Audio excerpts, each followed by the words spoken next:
കുഴച്ചെടുക്കണം. ഇതിപ്പോൾ നിങ്ങൾക്ക് കുറച്ച് വെള്ളം കൂടിപ്പോയി എന്ന് തോന്നുകയാണെങ്കിൽ വേണ്ടെങ്കിൽ കുറച്ച് പൊടി ചേർത്ത് കൊടുക്കുക. അതിനൊന്നും പ്രശ്നമില്ല. കുറച്ച് പൊടി ചേർത്ത് അതിൻ്റെ കണക്ക് പാകത്തിനാക്കി കൊടുക്കുക. ഇതേപോലെ നല്ല ഉരുണ്ട് വരും. ചെറിയ ഒട്ടിപ്പുണ്ടാവും. നന്ന ചപ്പാത്തിൻ്റെ അത്ര ഹാർഡായിട്ട് വെള്ളം ചേർത്ത് കുഴക്കുന്നതല്ലല്ലോ. കുറച്ചുകൂടി ചപ്പാത്തിനെക്കാട്ടിയും കുറച്ചുകൂടി ലൂസായിട്ടാണ് ഇത് കുഴച്ചെടുക്കേണ്ടത്. അങ്ങനെ മാവ് ഏകദേശം ഇവിടെ റെഡി ആയിട്ടുണ്ട്. ഇതിലേക്ക് കുറച്ച് എണ്ണ ഒരു 1.5 സ്പൂണോളം വീണ്ടും എണ്ണ ചേർത്ത് കൊടുത്തിരുന്നു. ഇനി ഇത് ഒരു ബൗളിലാക്കി വെച്ചിട്ട് അതിൻ്റെ മുകളിൽ കുറച്ചുകൂടി എണ്ണ തൂവി വെക്കുക. അതായത് ഇതിൻ്റെ മുകളിൽ ആറിപ്പോകാൻ പാടില്ല. അപ്പോൾ അതിന് വേണ്ടിയിട്ട് കുറച്ചുകൂടി എണ്ണ ഞാനിങ്ങനെ തടയി കൊടുക്കുന്നുണ്ട്. അത് തടയി വെച്ചതിന് ശേഷം ഒരു നനഞ്ഞ തുണി ഇതിൻ്റെ മുകളിൽ ഇട്ട് കൊടുക്കണം. തോർത്തോ അല്ലെങ്കിൽ നല്ല വൃത്തിയുള്ള തുണി നനച്ചിട്ട് ഇതിൻ്റെ മേലെ ഇട്ട് കൊടുക്കുക. അതായത് ഈ കുഴച്ച് വെച്ച മാവിൻ്റെ മുകൾ ഭാഗം ഡ്രൈ ആയി പോകാൻ പാടില്ല. അതിന് വേണ്ടിയിട്ടാണ് കുറച്ച് നെയ്യ് തടയി കൊടുത്ത് ഇതേപോലെ പൊത്തി വെച്ചത്. ഏകദേശം ഞാൻ 1 മണിക്കൂറോളം ഇതേപോലെ വെച്ചിട്ടുണ്ട്. അതായത് ഇതിന് കൂട്ടേണ്ട കറി ഉണ്ടാക്കുന്ന സമയം വരെ ഏകദേശം 1/2 മണിക്കൂറോളം വെച്ചാൽ മതി. അപ്പോഴത്തേക്കന്നെ ഇത് നല്ല സോഫ്റ്റ് ആവും. ഞാൻ 1 മണിക്കൂറോളം വെച്ചിട്ടുണ്ട്. ഇത് ഞാൻ വീണ്ടും ഒന്നുകൂടി കുഴക്കുകയാണ്, കുറച്ച് എണ്ണ കൂടി തടയിട്ട്. അതായത് ഇതിൽ എണ്ണ ഒരു 5-6 ടേബിൾ സ്പൂൺ ഞാൻ ചേർക്കുന്നുണ്ട് ടോട്ടലായിട്ട്. ഇനി ഈ മാവ് വീണ്ടും ഓരോ ഉണ്ടയായി മാറ്റി വെക്കുകയാണ്.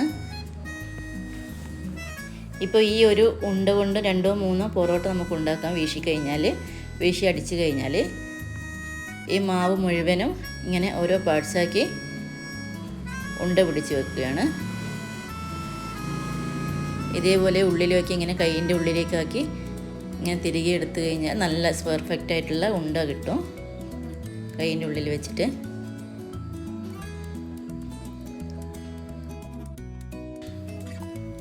മുഴുവൻ മാവും ഇതുപോലെ ഉണ്ട പിടിച്ചെടുത്ത് വെക്കാം.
ഞാനിപ്പോൾ കൂടുതൽ ക്വാണ്ടിറ്റി ഉണ്ടാക്കുന്നത് കൊണ്ട് അതിനകത്ത് നിന്ന് 5-8 ഉണ്ട ഇങ്ങനെ പരത്തി വെച്ചിട്ടുണ്ട്.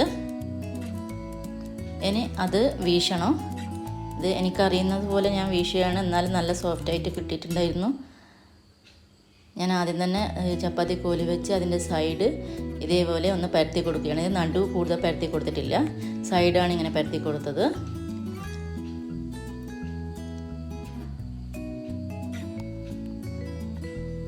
അതിനുശേഷം ഇങ്ങനെ കയ്യിലെടുത്തിട്ട് ഒരു കൈ കൊണ്ട് ഇങ്ങനെ പിടിച്ചിട്ട് കുറച്ചൊന്ന് വീശി കൊടുത്തു. അപ്പോൾ കുറച്ച് നേർന്ന് വന്നിട്ടുണ്ടായിരുന്നു.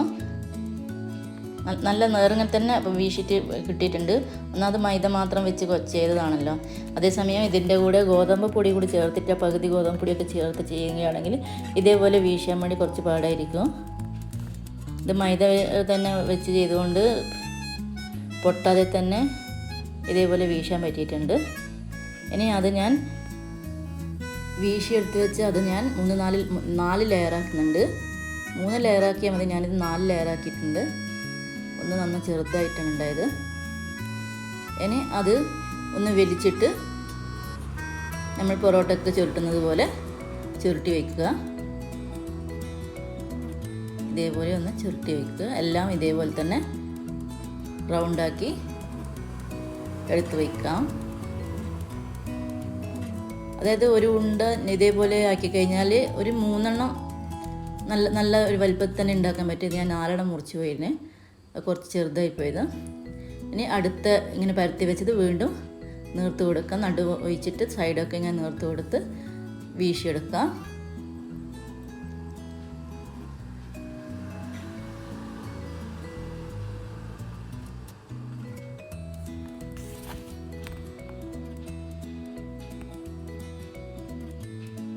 എവിടെയെങ്കിലും കട്ടിയുണ്ടെങ്കിൽ ഒന്ന് കൈയിനെ കൊണ്ട് തന്നെ അത് നേർങ്ങനെ ആക്കി കൊടുത്താൽ മതി.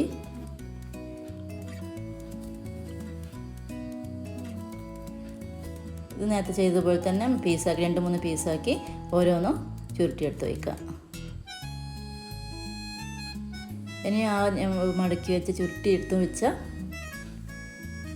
ഓരോ പീസിൽ നിന്നും എടുത്തിട്ട് നമ്മൾ പൊറോട്ട പരത്തിയെടുക്കുകയാണ്. ഇതേപോലെ കൈ വെച്ചിട്ടും പരത്തിയെടുക്കാം, ചപ്പാത്തി കോലി വെച്ചിട്ട് വേണമെങ്കിലും അതേപോലെയും പരത്തിയെടുക്കാം. ഇനി ഇത് ചുട്ടെടുക്കാൻ വേണ്ടി നല്ല അടികട്ടിയുള്ള ഒരു ദോശക്കല്ല് ഞാൻ ചൂടാക്കാൻ വെച്ചിട്ടുണ്ട്. അതിലേക്ക് കുറച്ച് എണ്ണ ചേർത്ത് കൊടുക്കുന്നുണ്ട്. കല്ല് ചൂടാകുമ്പോൾ അതിൻ്റെ ഒട്ടിപ്പിടിച്ചിരിക്കാൻ വേണ്ടിയിട്ടാണ് കുറച്ച് എണ്ണ ചേർത്ത് കൊടുത്തിട്ടുള്ളത്. ഇനി ഇതിലേക്ക് പരത്തി വെച്ച പൊറോട്ട ഓരോന്നാക്കി ചുട്ടെടുക്കുക. കല്ല് നല്ലതുപോലെ ചൂടാവണം. ഒരു ഭാഗം ആയിക്കഴിഞ്ഞാൽ അത് തിരിച്ചിട്ട് കൊടുക്കുക. ഇപ്പം കുറച്ചുകൂടി നെയ്യ് തേച്ച് കൊടുക്കണം. ഇത് നെയ്യിലാണ് നല്ലോണം ചുട്ടെടുക്കുന്നത്. അത് സൺഫ്ലവർ ഓയിലാണ് കേട്ടോ ഇവിടെ യൂസ് ചെയ്യുന്നത് ഞാൻ, നെയ്യെന്ന് പറഞ്ഞിട്ട്. 2 ഭാഗവും നല്ല ഗോൾഡൻ ബ്രൗൺ നിറമാകുന്നത് വരെ വേവിച്ചെടുക്കണം. തീ നല്ലതുപോലെ കൂട്ടി വെച്ച് ഇത് കരിച്ച് കളയരുത്. മീഡിയം തീ വെച്ച് തന്നെ നല്ലതുപോലെ ചുട്ടെടുക്കണം. 2 സൈഡും നല്ല ബ്രൗൺ നിറമായി വരുന്നുണ്ട്. 2 ഭാഗവും മറിച്ചും തിരിച്ചുമിട്ട് വേവിച്ചെടുക്കുക. ആ സമയത്ത് കുറച്ച് നെയ്യും ഓയിൽ തടവി കൊടുക്കണം. സൺഫ്ലവർ ഓയിലാണ് യൂസ് ചെയ്യുന്നത്. അത് 2 ഭാഗത്തും തടവി കൊടുക്കണം. നല്ല പെർഫെക്റ്റ് ആയിട്ടുള്ള പൊറോട്ട ഇവിടെ റെഡി ആയിട്ടുണ്ട്. ഇതിന് ഒരു ഹീറ്റ് ബോക്സിലേക്ക് മാറ്റി കൊടുക്കാം. ഇത് അടുത്തത് ഞാൻ ഇവിടെ ചുട്ടെടുക്കുകയാണ്. ഇത് 3-4 എണ്ണം ചുട്ടതിന് ശേഷമാണ് ഇത് തട്ടി കൊടുക്കേണ്ടത്. നല്ലോണം അടിച്ചു കൊടുക്കണം. അത് ഒരു 5 എണ്ണം 4-5 റെഡിയായി വരണം. അതിന് ശേഷമാണ് ഇത് ഒരുമിച്ചിട്ടിട്ട് ഒന്ന് തട്ടി കൊടുക്കേണ്ടത്. അപ്പോഴാണ് അതിൻ്റെ ലെയർ നല്ലതുപോലെ സെപ്പറേറ്റ് ആയിട്ട് വരിക.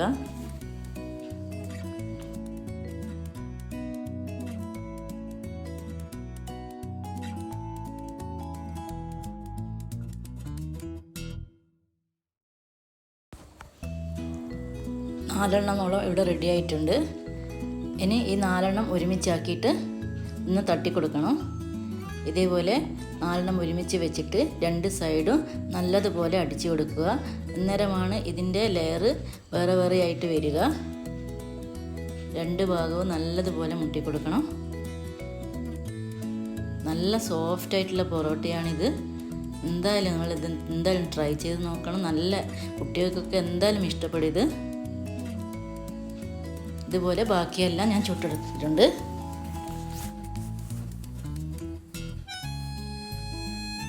നല്ല ലേയേർഡായിട്ടുള്ള പൊറോട്ട റെഡി ആയിട്ടുണ്ട്. ചില്ലി ചിക്കൻ്റെ കൂടെയാണ് കഴിച്ചത്. ഏത് കറിയുടെ കൂടിയും ബീഫ് കറിയോ വെജിറ്റബിൾ കുറുമയോ ഏത് കറിയുടെ കൂടിയും ഇത് നല്ല ടേസ്റ്റിനെയാണ് കഴിക്കാൻ വേണ്ടിയിട്ട്. നിങ്ങൾ എന്തായാലും ഇത് ട്രൈ ചെയ്ത് നോക്കുക.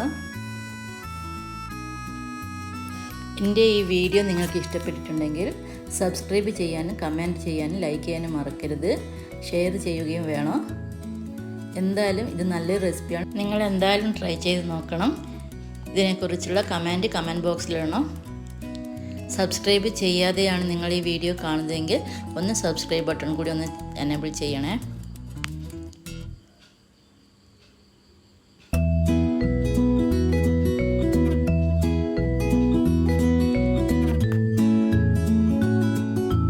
Thanks for watching.